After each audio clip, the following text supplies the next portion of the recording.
라가 뭐다고요? 보다. 나타나신 주님을 보았다. 그 아브라함의 눈에는 보였다는 거예요. 그 나그네의 모습으로 다가오는, 이방 나그네의 모습으로 다가오는 이가 누구로 보였다는 거예요? 주님으로 보였다는 거예요. 자, 여러분, 하나님께서 나타나셨다는 것은 우리가 하나님을 어떻게 볼 수 있다는 거예요. 아멘이십니까? 아멘. 하지만 우리 힘으로는 하나님을 볼 수가 없습니다. 하나님께서 스스로를 우리에게 나타내시지 않고서는 이 사람은 창조주 하나님을 인식할 수가 없습니다. 하나님께서 우리에게 자신을 드러내실 때 이거를 계시라고 말합니다. 계시하실 때 우리는 하나님을 볼 수가 있습니다. 그러므로 기독교는 무슨 종교다? 계시의 종교다. 바예라, 이 토라 포션의 시작은 하나님께서 아브라함에게 자신을 나타내시는 것으로 시작합니다. 아, 하나님께서 나타내 보이시는구나. 우리가 눈이 열리게 되면, 이 부분이 굉장히 이제 중요한 부분이죠. 그래서 계시, 나타내 보이심, 이건 하나님이 눈을 열어주심으로 가능하다. 따라합시다. 눈을 열어주셨다. 그러니까 아브라함의 눈에 누가 보였다? 주님이 보여졌다. 나그네의 모습으로 왔는데 주님으로 보여졌다. 자, 우리가 먼저 이 부분을 가지고 이번 주 토라 포션을 한번 쭉 보는데요. 중요한 발견들을 하게 될 겁니다. 그 이번 주제는 뭐냐 하니까 바예라. 무슨 뜻이냐? 하나님을 갈망하며 하나님께 믿음의 순종의 걸음을 걷는 언약 백성에게 하나님은 당신을 보여주신다. 자, 한번 PPT 띄워주세요. 딱 보시고 그때 오케이. 시작. 하나님을 갈망하며 하나님께 믿음의 순종의 걸음을 걷는 언약 백성에게 이게 이번 주에 아주 저는 굉장히 중요한 주제로 삼았어요. 하나님을 갈망하고 믿음의 순종, 레카 그 음성에 순종하며 나아가는 언약 백성에게는 하나님께서 당신을 보여주신다. 눈을 열어주신다. 그래서 이번 주에 포션하면서요, 눈을 들어본 즉, 눈을 열어, 이런 부분을 여러분 한번 심있게 찾아보시면 제법 많이 나오는 것을 볼 수가 있을 것입니다. 여러분, 눈을 열어주셔야만 믿음의 행동이 가능합니다. 우리에게 나타나시는 주님을 보게 되는 눈이 열리기를 축원합니다. 눈이 열려야 믿음의 행동이 가능하지, 무모하게 우리는 믿음의 행동을 하지 않잖아요. 눈이 열리니까, 믿음이 생기니까 과감하게 주의 일을 할 수가 있는 거예요. 그렇게 안 되면 세상이 보여지면서 그 세상이 커 보이는 순간에 믿음의 순종에서 실패합니다. 그러나 우리는 보기 때문에, 아멘? 할렐루야. 믿음이 생기고 꼭 안 봐도 믿음이 생길 수가 있지요. 하지만 여러분, 근거는 하나님께서 보여주십니다. 자, 여호수아와 갈렙과 10명의 정탐꾼이 달랐죠. 여호수아와 갈렙 10명의 정탐꾼이 달랐던 그것은 저들의 눈이 달랐기 때문이에요. 하늘의 눈으로 가나안 땅을 바라보느냐, 세상의 눈으로 그 땅을 바라보느냐의 차이가 여호수아와 갈렙과 10명의 정탐꾼의 차이였다는 거예요. 자, 눈을 들어본 적, 여기요, 우리 한글말로 제가 히브리어를 적어봤어요. 눈을 아인, 들어, 나사, 본 적, 라아. 자, 따라합시다. 아인, 나사, 라아. 오늘 본문 18장 2절에 보시면 눈을 들어본 적 사람 셋이 맞은편에 서 있는지라, 2절에 말씀이 나오거든요. 눈을 들어본 적 사람 셋이 맞은편에 서 있는지라. 자, 눈을 들어본 적, 이 말은요, 이 땅에 있는 눈이 들려져서 하늘에 있다, 이런 표현입니다. 즉, 하늘의 시각으로 뭘 보다? 땅을 보다라는 개념이에요. 한번 따라해 보실래요? 하늘의 시각으로 땅을 보다. 그러니까 하늘의 시각으로 땅을 보고, 문제를 보고, 사람을 보고, 사건을 보고, 이렇게 한다는 거죠. 자, 이 개념이 토라 포션에 계속 나타나는데, 창세기 13장에 보면 아브라함과 롯이요, 목초지 문제로 헤어지는 장면에서 롯은 소돔과 고모라를 선택했죠. 그런데 광야는 아브라함이 이제 롯이 소돔과 고모라를 선택하고 나가고, 광야를 선택했던 아브라함 차 역시 뭐의 차이냐? 눈의 차이예요. 눈의 차이. 롯은 눈을 들어서 여호와의 동산과도 같고 애굽 땅과도 같아 보였던 소돔 땅을 선택하고 자신의 장막을 소돔으로 옮기죠. 하지만 롯은 여호와 앞에 큰 죄인이었던 소돔 사람의 땅에 장막을 치고 살게 되면서 무법한 자의 음란한 행실 때문에 고통하며 살게 되고, 날마다 그 불법한 행실을 보고 들음으로 그의 심령이 상하고 긁히고 그칠기에 고통당하게 되죠. 중요한 순간에 롯이 선택한 것은 세상이었고 결국 이 선택은 그의 올무가 되죠. 그 땅을 하늘의 시각에서 바라보는 눈이 그때는 아마 롯에게 열리지 않았던 모양입니다. 자, 그리고 또한 19장에 가면 1절에 이런 표현이 되어 있습니다. 자, 19장 1절을 한번 떼보세요. 저녁 때에, 시작. 저녁 때 그 두 천사가 소돔에 이르니 소돔 성문에 앉아있다가 그들을 보고 일어나 영접하고 땅에 엎드려 절하며 이르되 내 주여 돌이켜 종의 집으로 들어와 발을 씻고 주무시고 일찍이 일어나 갈 길을 가소서. 저들 보면 그들을 보고 롯이 소돔의 심판을 예고하면서 집행하러 온 두 천사, 사람 모양으로 오셨죠. 성문에 앉아있다가 그들을 보자 뭐라고 이야기합니까? 내 주여라고 이야기합니다. 내 주여. 롯의 눈에는 이 두 사람이 심상치 않아요. 그러니까 눈꺼풀이 이제 어느 벗겨진 거예요. 내 주여, 아도나이, my Lord, 주여. 자, 창세기 18장 아브라함을 찾아온 사람 셋, 창세기 19장 롯이 맞이한 두 천사, 같은 겁니다. 그래서 많은 성경학자는 이것이 삼위일체 하나님의 현현이라기보다는 하나님과 두 천사의 출현으로 봅니다. 그러니까 하나님이 두 천사를 거느리고 나그네의 모습으로 아브라함 앞에, 롯 앞에 나타나신 겁니다.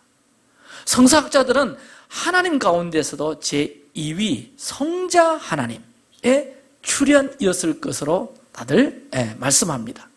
왜냐하면 성부, 성자, 성령 중에 육신의 모습으로 등장하는 분은 거의 예외 없이 제2위 성자 하나님이시기 때문에, 그래서 쉽게 이렇게 생각하시면 됩니다. 성자 하나님이 두 천사를 거느리고 아브라함과 롯 앞에 나그네의 모습으로, 손님의 모습으로 나타나셨다. 그래서 롯도 아브라함처럼 주님이신 줄 알았어요. 그런데 거기 보시면 소돔 사람들은 이 사람들, 나그네로 찾아온 이 사람들을 뭐라고 보는가? 창세기 19장 5절에 보니까 이 말씀이 나오죠. 같이 읽을까요? 롯을 부르고 그에게 이르되 오늘 밤에 내게 온 사람들이 어디 있느냐? 이끌어내라. 우리가 그들을 상관하리라. 오늘 밤에 내게 온 사람들, 그럽니다. 그 사람들, 하나쉼. 이 단어는 어떤 단어인가니까, 야, 병들어 보이는 것 같은데? 약해 보이는 것 같은데? 그 사람들, 이 표현이거든요. 그러니까 소돔과 고모라에 들어오는 두 천사를 볼 때 롯의 눈에는 이 사람들이 주님과 함께 온 천사들로 보였고, 소돔 사람들이 봤을 때는 저 완전히 비쩍 말라가지고 병들어 보이는 사람, 이렇게 보인 겁니다. 다르게 보인 거죠. 맞습니까? 지금 똑같은 사람을 보는데도 눈이 열려야 되는 사람은 그 해석이 완전히 달라지는 거예요. 달라지니까 그냥 좀 뭔가 야위 보이고, 그러다 보니까 어떤 성적 욕망이 발동했는지 우리가 그들과 상관하리라 그렇게 해버립니다. 그 사람들. 상관이라는 게 완전히 성적인 단어거든요. 동성애적 단어입니다. 사람들이 몰려와가지고, 남자들이 몰려와가지고 그 사람 끌어내라. 그 어떤 성적 어떤 그런 행위들을 하려고 하는 그 장면들을 우리가 읽을 수 있습니다. 아니, 똑같은 사람인데 아브라함과 롯의 눈에는 주님으로 보이고 천사로 보이고, 똑같은 사람인데 소돔 사람의 눈에는 그저 그냥 일반 사람들의 그 모습으로 보여졌다. 무슨 차이입니까? 눈의 차이다. 할렐루야. 여러분, 그러므로 구하셔야 합니다. 우리가 이제 토라포션 시작하면서 주여 내 눈이 열려지길 원합니다. 내 눈이 복되기를 원합니다. 여러분의 눈이 계속 열려지면 이제 하나님 말씀 읽을 때 놀라운 계시들을 발견하게 될 것이고, 뜻과 의미가 그냥 지나치는 것이 아니라 내 심령 속에 그것이 부딪히면서 감동이 되고 은혜가 되고 깨달음이 되고 진리가 되고 생명이 되는 말씀으로 계속 열려질 것을 믿습니다. 하늘의 시각이 열릴지어다, 영의 눈이 뜨여질지어다. 할렐루야. 그래서 아브라함은 그 이방 나그네의 모습으로 다가오는 주님을 어떻게 볼 수 있었을까? 한마디로 깨어 있었기 때문입니다. 깨어 있는 자는 눈들이 열립니다.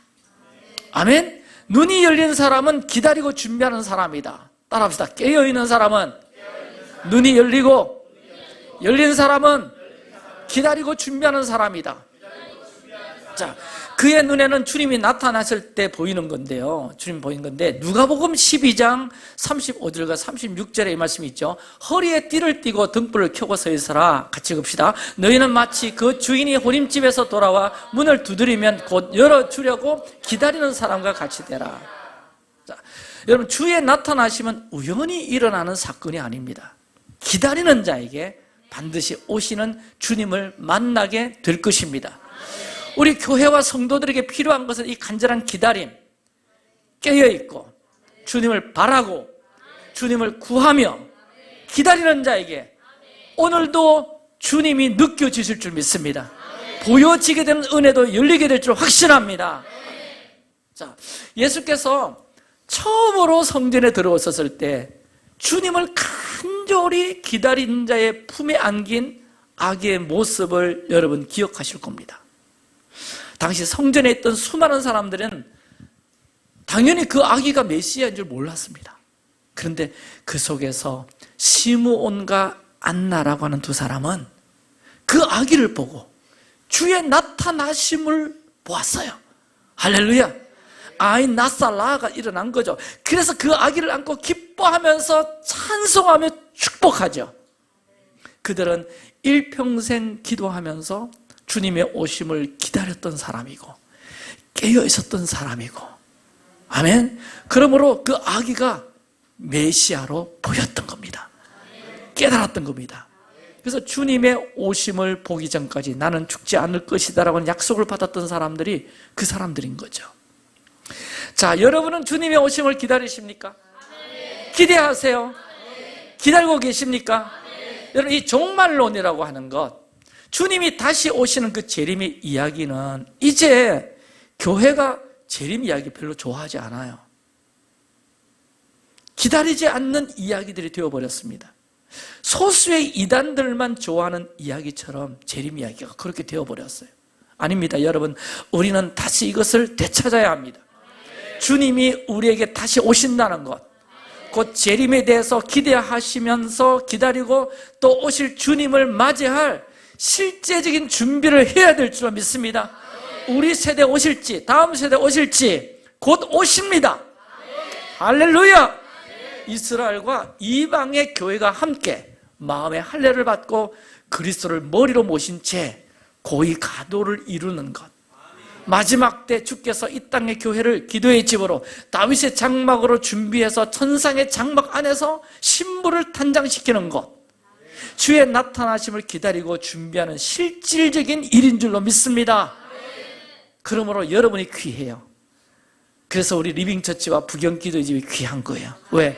주님의 오심을 기다리며 깨어있기를 원하고 기도하기를 원하고 그 주님의 오심을 실제적으로 맞이할 준비를 하는 교회가 우리 리빙처치 아닙니까? 우리 기도의 집 아닙니까? 그래서 주님의 오심을 실제로 준비하는 것, 그것은요, 우리만 심판을 면해보겠다고 막 휴거되어가지고 사람들이 불구덩이에 빠져서 죽는 것을 우리는 저 멀리서 고통 없이 볼 것이라고 생각하는 그런 수준의 종말론이 아닙니다. 자, 오늘 이 아브라함을 보면 종말론의 아주 중요한 대목을 예언적으로 보여주고 있는데 18장 2절을 띄워드릴게요. 다시 한번 읽어볼까요? 시작. 눈을 들어본 적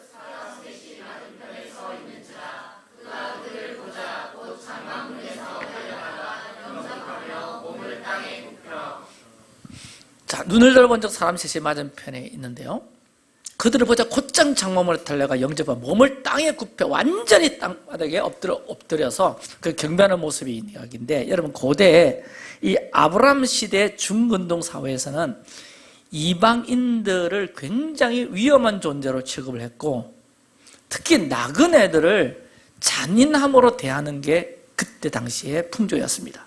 그러니까 어떤 한 성읍에 손님이 들어왔다, 나그네가 왔다, 그럼 물건 뺏고 돈 가져가고 노략질을 하는 것은 기본이라.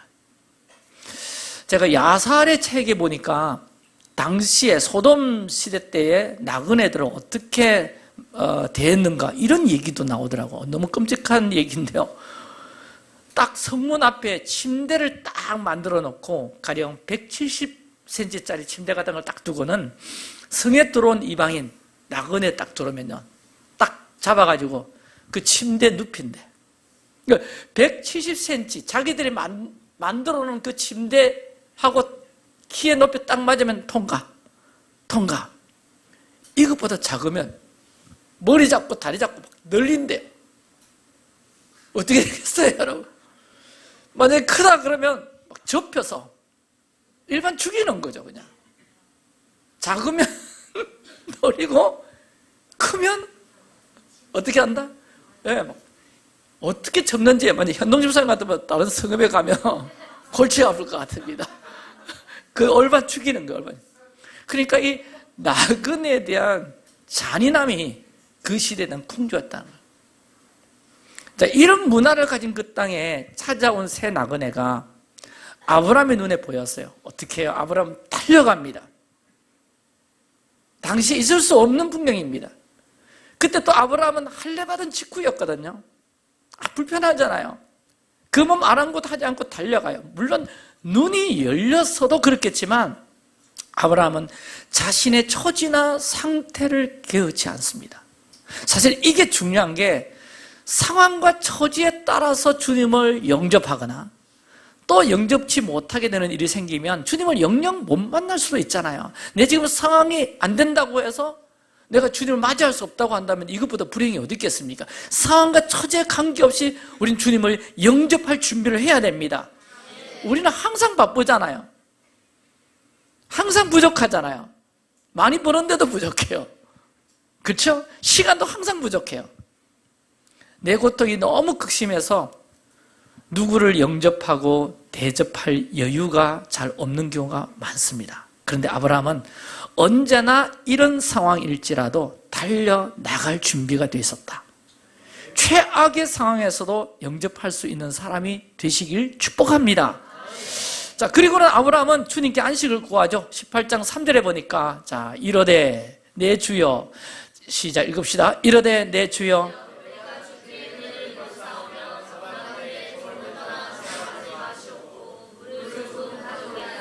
당신들의 발을 씻으시고 나무 아래에서 씻소서. 자, 이게 아브라함의 소원이었습니다. 주님의 발을 씻기고 주님을 쉬게 하는 것.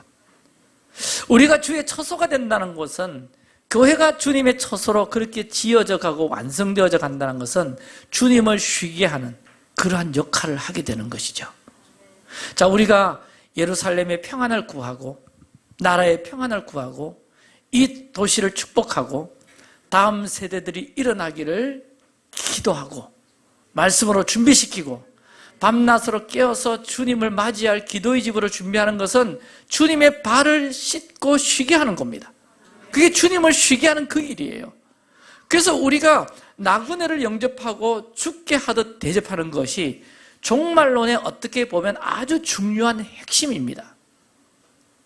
이걸 우리가 놓치고 있는데, 여러분, 종말론 하면 뭐 어떤 재앙이 일어나고 666, 뭐 적그리스도, 베리칩 이런 것들에 초점이 맞춰져 있습니다만, 종말론에 있어서 이 나그네를 영접하는 삶으로 우리의 삶이 깨어 있어야 된다. 이게 굉장히 중요한 종말론적인 삶입니다. 히브리서 13장 2절에 보니까 손님 대접하기를 잊지 말라. 이로써 부지 중에 천사들을 대접한 이들이 있었노니라. 또 요한복음 13장 20절 말씀 시작. 내가 진실로 진실로 너희에게 이르노니 내가 보낸 자를 영접하는 자는 나를 영접하는 것이요 나를 영접하는 자는 나를 보내신 이를 영접하는 것이니라. 자, 이게 왜 중요하냐? 나그네 대접과 예수님의 다시 오심 종말론과 무슨 상관이냐는 거예요. 무슨 상관이냐. 아니, 나그네를 영접하는 삶의 자세를 마지막 때 종말론에 있어서 아주 중요한 핵심 중에 또 핵심, 이 자세인데 이 말씀이 뭐가 연결되냐는 거예요. 자, 나그네는 어떤 사람입니까?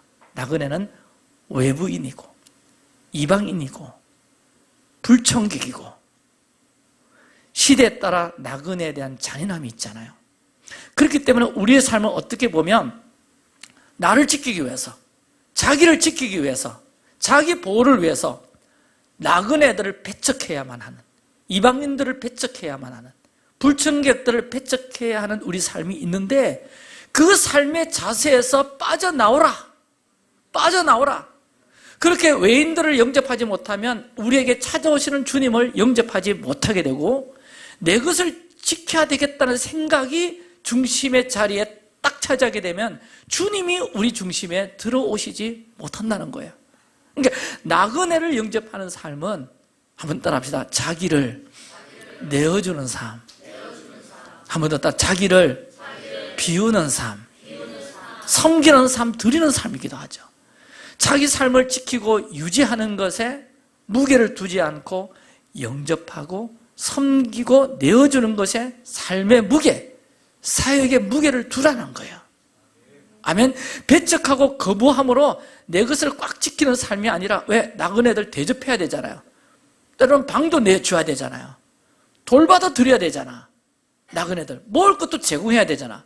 만약에 내 것을 채우는 게 이게 목적이고 내 삶의 보호를 목적이라면 나그네는 아랑곳하지 않습니다. 영접하지도 않아요. 불편하고 귀찮고 내 것 드려야 되니까, 주어야 되니까. 그러니까 배척하고 거부함으로 내 삶을 꽉 채우는 이 삶이 아니라, 나의 삶을 내어주더라도 영접함으로 주님을 만나는 삶의 자세.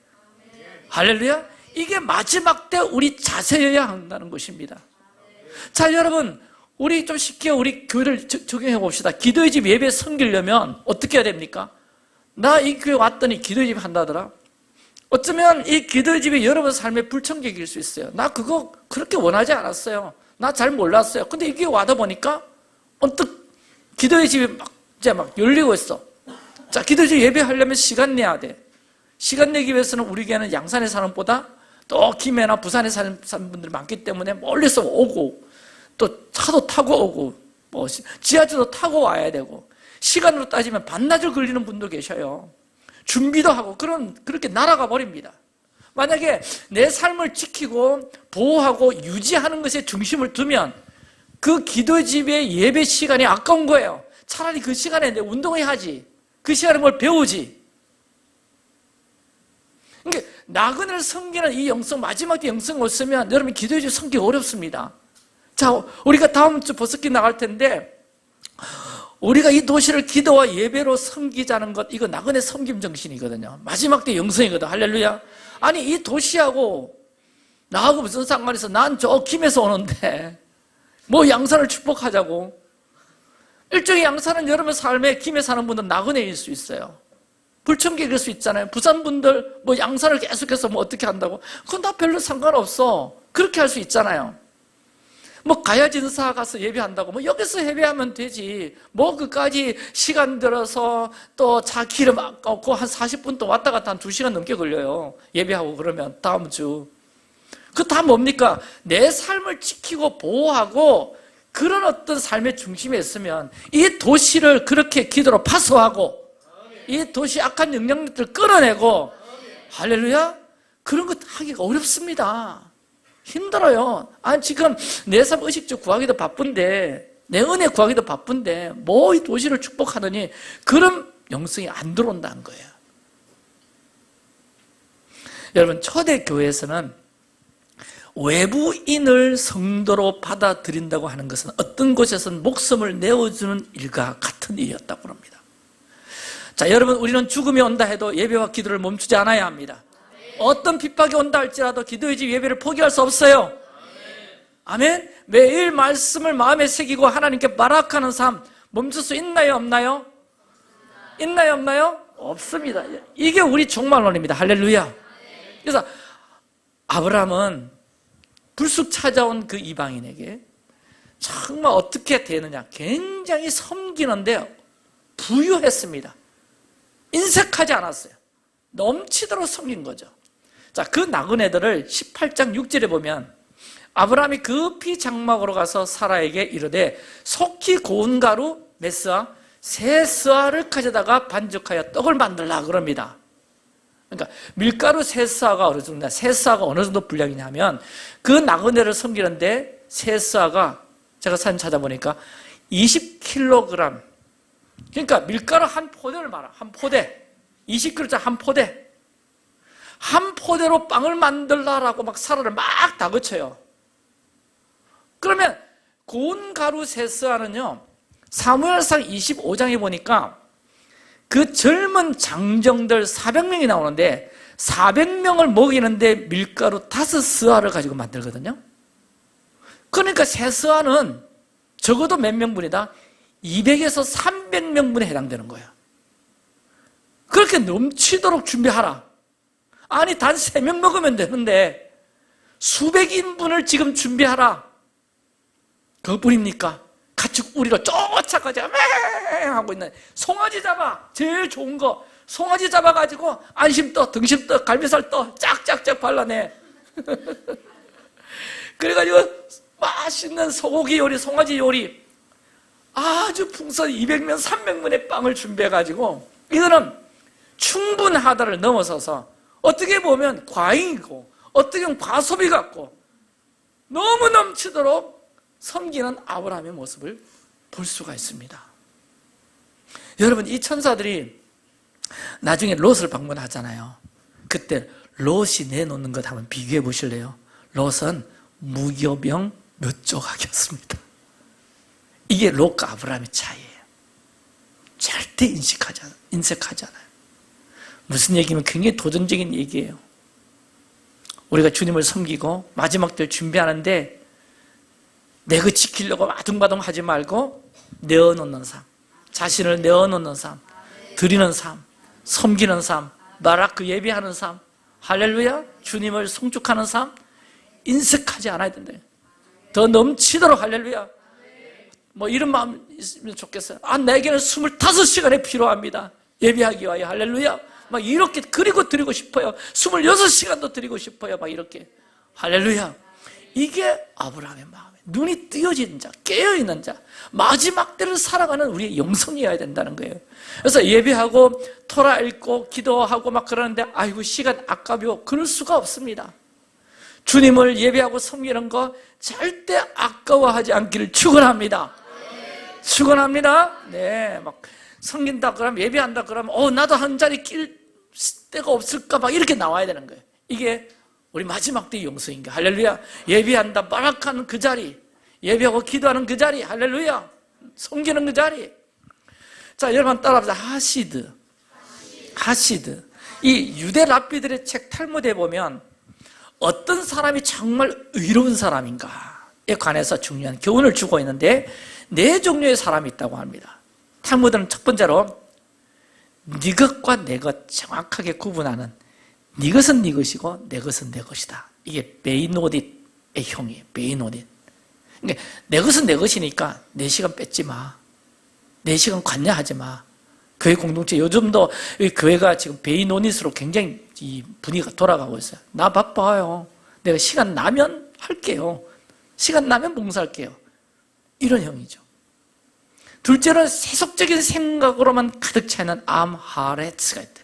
베이노딧 형이 있고 암하레츠, 세속적인 육신적인 생각, 뭐만 하면 계속 세상적인 생각, 세속적인 생각으로만 늘 그 일을 생각해요. 근데 셋째로는 의로운 사람이 있는데 따라합시다. 하시드. 이것은 내 것은 네 것이고 네 것 내가 탐보지 않을 테니까 당신 것 하세요. 그러나 내 것은 당신의 것이기도 합니다. 이 자가 하시더라는 거예요. 그 다음에 라사라고 일컫는 사악한 자들이 있는데 이것은 네 것은 내 것이고 내 것도 내 것이고, 이게 라사야. 저 악랄한 사람이죠. 니건 내 거다. 니 거 또 내 거, 내 거 또 내 거, 뭐 이러다 헷갈리지 마세요, 여러분. 그러니까 이 하시드는 뭐냐? 내 것은 네 것이다. 나는 당신을 섬길 준비가 되어 있습니다. 아멘. 여러분, 우리 하시드가 되길 축복합니다.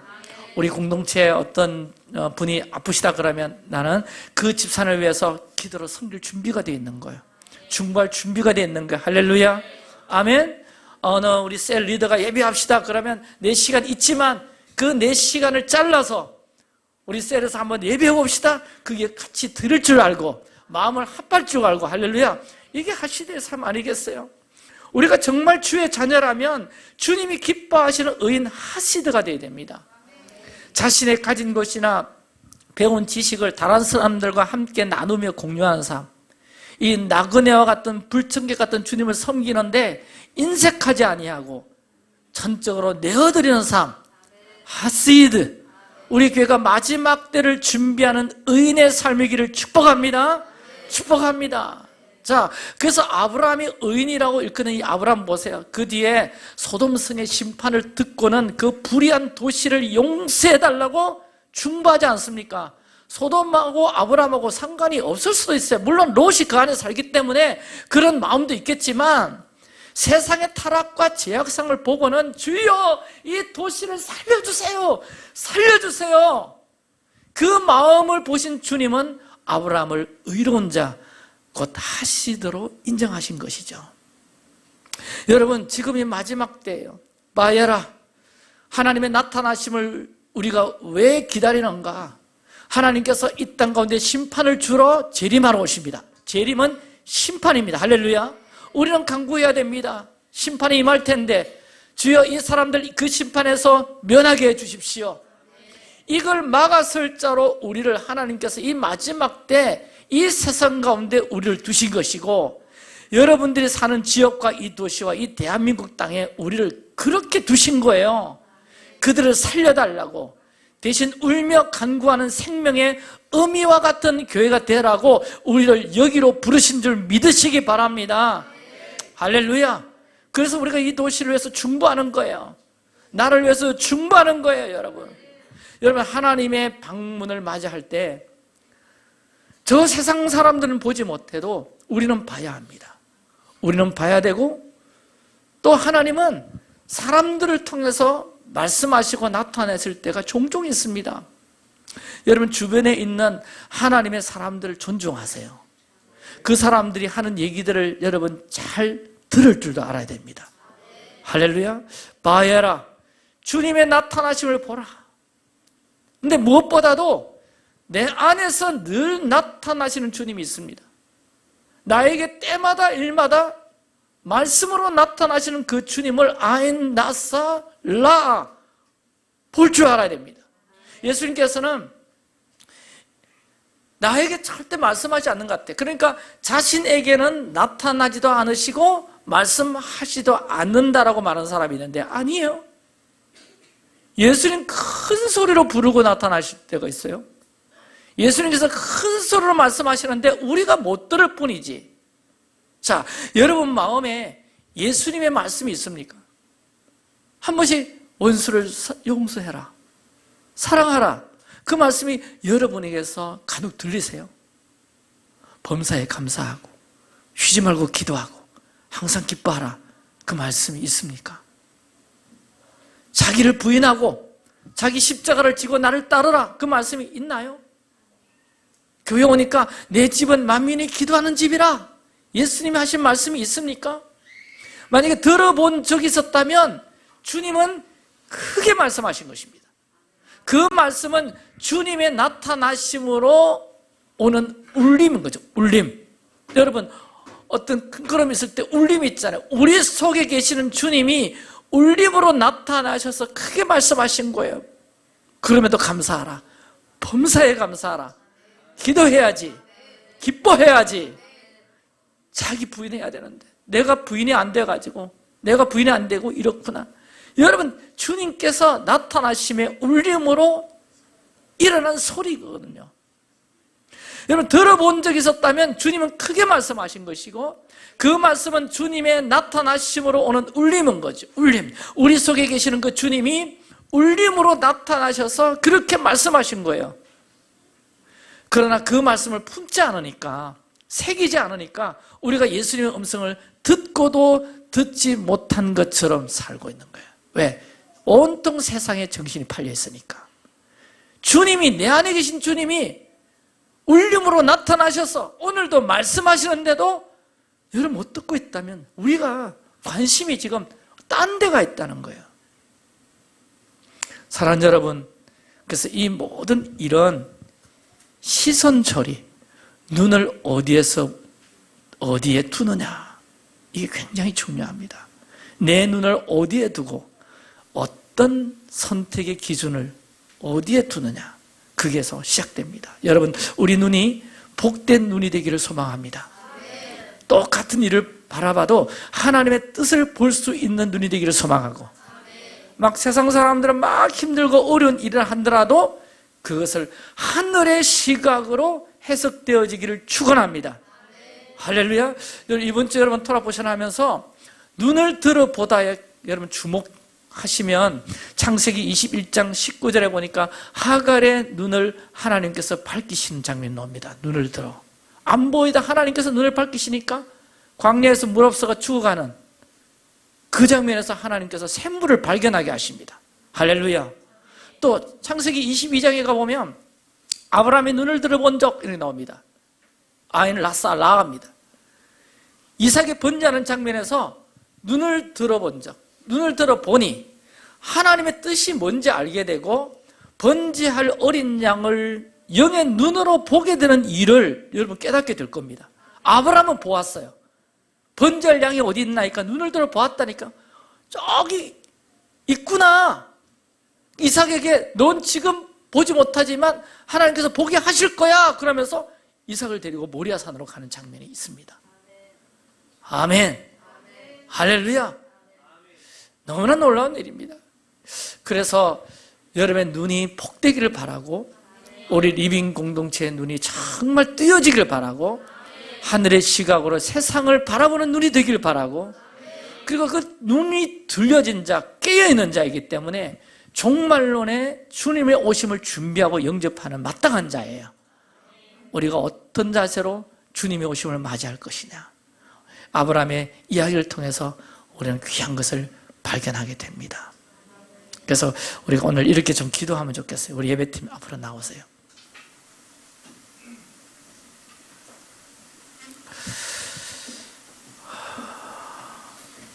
주님, 저 세상 사람들이 바라보는 똑같은 세상을 바라보는 것이 아니라 다른 눈, 하나님이 보여주시는 것들로 보는 눈이 되기를 원합니다. 아멘. 우리 자리에서 한번 일어나서, 그래서 오늘 여러분 이 한 주간 역사해 주셔가지고 여러분이 눈이 더 크게 활짝 열리기를 축복하고요, 내 눈을 열어서 주의 법에 귀한 것을 보게 하시고, 내 눈을 열어서 주님의 영광을 보게 하시고, 내 눈을 열어서 하나님 당신의 나라와 그 놀라운 뜻을 깨닫는 복된 눈이 되기를 원합니다. 오늘 우리가 함께 기도할 때 그런 은혜가 오늘 여러분에게 임하기를 저는 확신합니다. 복된 눈으로 바뀌어질 것입니다. 더 은혜가 임하는 역사가 있게 될 줄 믿습니다. 눈이 열릴 줄로 믿습니다. 할렐루야. 이 시간 한번 기도합시다. 저 세상 사람들이 바라보는, 똑같이 세상을 바라보는 눈이 아니라 다른 눈을 주십시오. 하나님이 보여주시는 것들로 보는 눈이 되기를 원합니다. 주여 역사하여 주십시오. 내 눈을 열어서 주의 법에 귀한 것을 보게 하시고, 내 눈을 여셔서 주의 영광을 보게 하시고, 내 눈을 여셔서 당신의 나라와 그 놀라운 뜻을 깨닫는 복된 눈 되기를 원합니다. 그러한 눈 되기를 주여 외치고 한번 기도하겠습니다. 주여.